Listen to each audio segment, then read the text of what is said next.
ਵਾਹਿਗੁਰੂ ਜੀ ਕਾ ਖਾਲਸਾ, ਵਾਹਿਗੁਰੂ ਜੀ ਕੀ ਫਤਿਹ। ਖੋਜ ਗੁਰਬਾਣੀ ਵਿੱਚ ਆਪ ਸਭ ਦਾ ਸਵਾਗਤ ਹੈ ਜੀ। ਸਭ ਨੂੰ ਜੀ ਆਇਆਂ ਜੀ। ਆਓ ਅਸੀਂ ਸਾਰੇ ਮਿਲ ਕੇ ਪਹਿਲਾ ਸ਼ਬਦ ਦਾ ਉਚਾਰਨ ਅਤੇ ਉਸ ਤੋਂ ਉਪਰੰਤ ਉਸਦੇ ਅਰਥ ਕਰਾਂਗੇ। ਮਾਝ ਮਹੱਲਾ ਪੰਜਵਾਂ। ਸੋਈ ਕਰਨਾ ਜੋ ਆਪ ਕਰਾਏ, ਜਿੱਥੇ ਰੱਖੇ ਸਾ ਭਲੀ ਜਾਏ। ਸੋਈ ਸਿਆਣਾ ਸੋ ਪਤਵੰਤਾ, ਹੁਕਮ ਲਾਗੇ ਜਿਸ ਮੀਠਾ ਜੀਓ।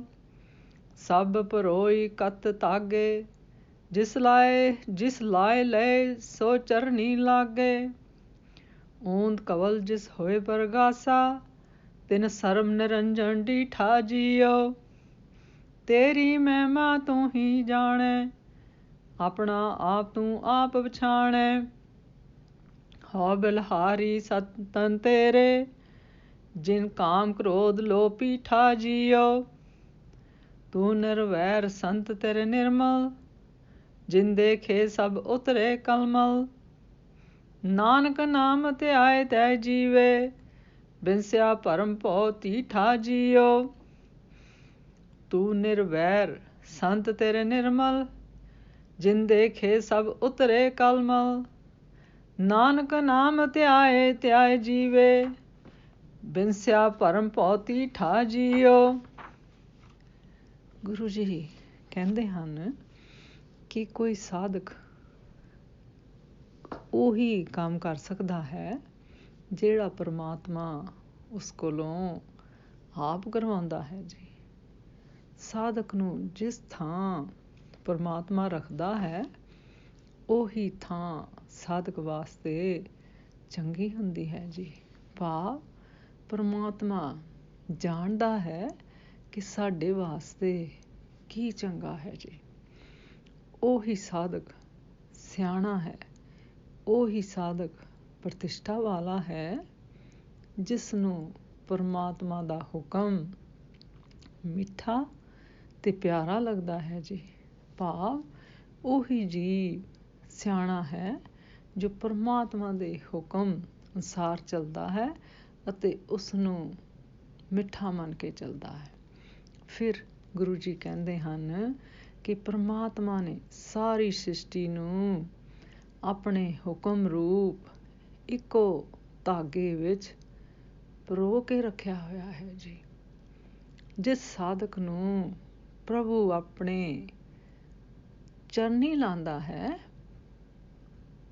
ਉਹੀ ਸਾਧਕ ਉਸਦੇ ਚਰਨੀ ਲੱਗਦਾ ਹੈ। ਭਾਵ ਪਰਮਾਤਮਾ ਦੀ ਕਿਰਪਾ ਹੋਵੇ ਤਾਂ ਹੀ ਉਹ ਪਰਮਾਤਮਾ ਦੇ ਚਰਨੀ ਲੱਗ ਸਕਦਾ ਹੈ ਜੀ।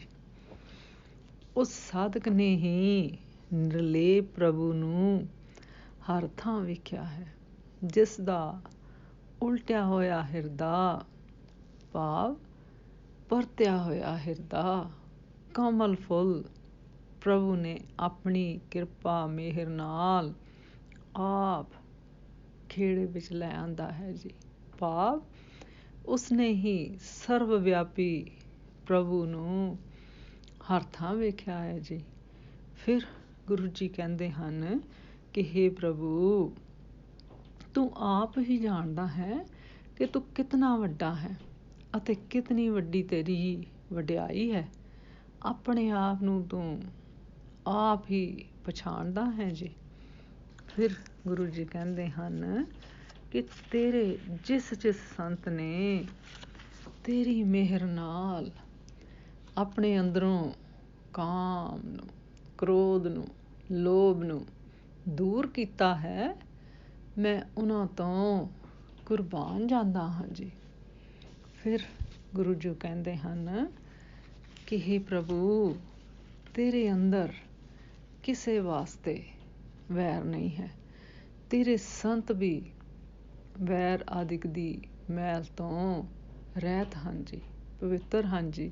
ਭਾਵ ਜਿਹੜੇ ਸਾਧਕ ਤੇਰੇ ਰਸਤੇ 'ਤੇ ਚੱਲਦੇ ਹਨ, ਤੇਰੀ ਹੋਂਦ ਨੂੰ ਮੰਨਦੇ ਹਨ, ਤੇਰੇ ਹੁਕਮ ਨੂੰ ਸਮਝਦੇ ਹਨ, ਉਹ ਕਿਸੇ ਵਾਸਤੇ ਵੀ ਵੈਰ ਵਿਰੋਧ ਨਹੀਂ ਰੱਖਦੇ ਜੀ। ਤੇਰੇ ਉਹਨਾਂ ਸੰਤ ਜਨਾਂ ਦਾ ਦਰਸ਼ਨ ਕੀਤਿਆਂ ਹੋਰਨਾਂ ਦੇ ਵੀ ਪਾਪ ਦੂਰ ਹੋ ਜਾਂਦੇ ਹਨ ਜੀ।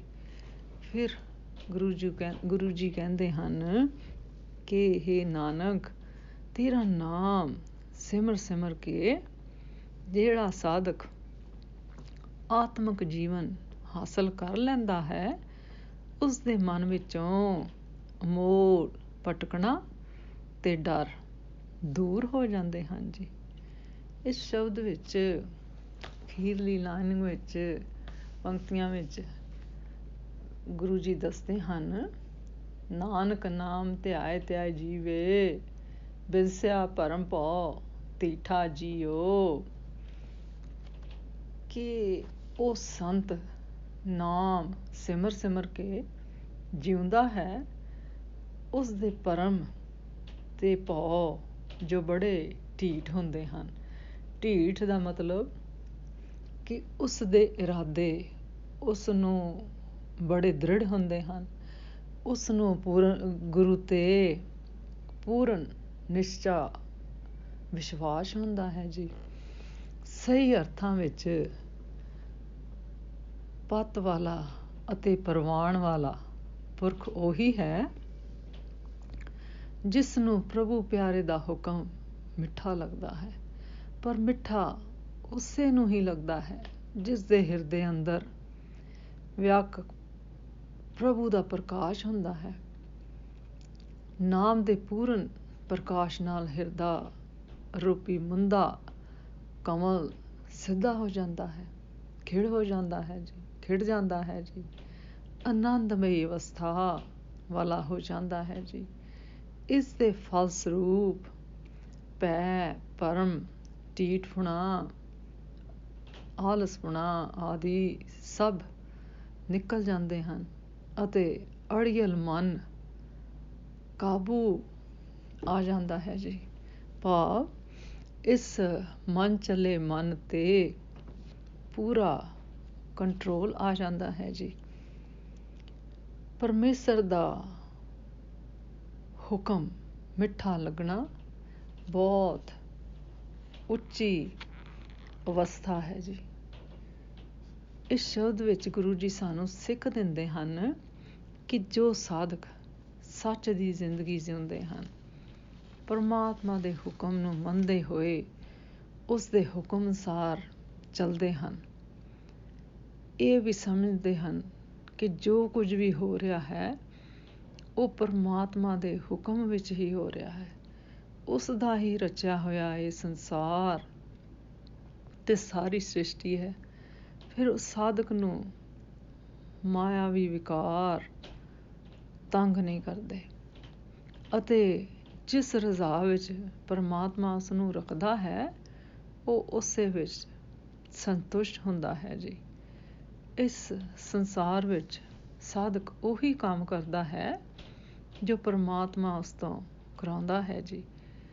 ਉਹ ਸਾਧਕ ਮਹਾਨ ਹਨ ਜੋ ਪਰਮਾਤਮਾ ਦੇ ਭਾਣੇ ਨੂੰ ਮਿੱਠਾ ਸਮਝ ਕੇ ਚੱਲਦੇ ਹਨ।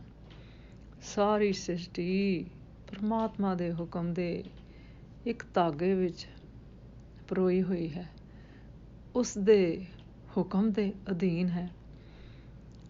ਉਸ ਦੇ ਹੁਕਮ ਤੋਂ ਬਿਨਾਂ ਇੱਕ ਪੱਤਾ ਵੀ ਨਹੀਂ ਹਿਲ ਸਕਦਾ ਜੀ।